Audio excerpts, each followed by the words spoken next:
آج کل جیسے کہ بہت زیادہ بارشوں کا موسم ہے اور ہر طرف پانی ہی پانی نظر آتا ہے۔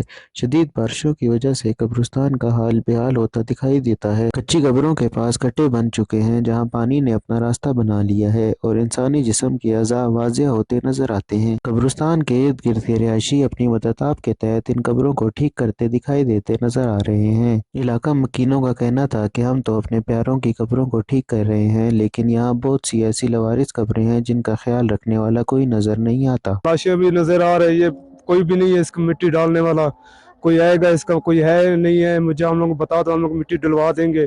یہ لاسارا کو اپنا کھوپڑی بھی نظر آ رہا ہے، پسلی بھی نظر آ رہی ہے، قبرستان میں اچھا خاصا مٹی بیٹھا ہوا ہے۔ اپنے پیاروں قبروں پہ آ کے دیکھیں اس کو کیا حال ہوا ہے، کیا نہیں حال ہوا۔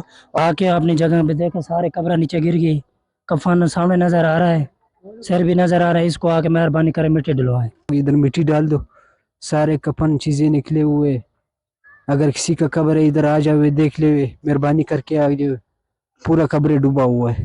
حکومت میں کوئی سرکار سے گزارش ہے اگر ادھر کچھ مٹی ڈال دے ثواب کے خاطر، ثواب انسان ہے، مسلمان ہے، اگر مٹی ڈالنا ہے تو سب مسلمان ہے ایک جگہ۔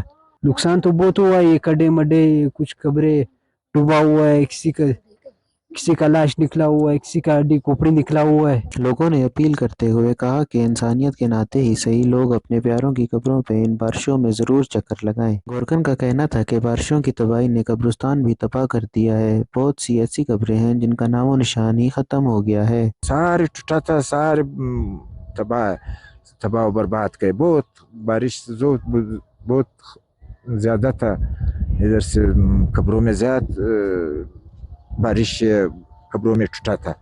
مگر افسوس دنیا کا دستور ہی کچھ ایسا ہے کہ لوگ دفنانے کے بعد اپنے عزیزوں کو بھول جایا کرتے ہیں۔ وش نیوز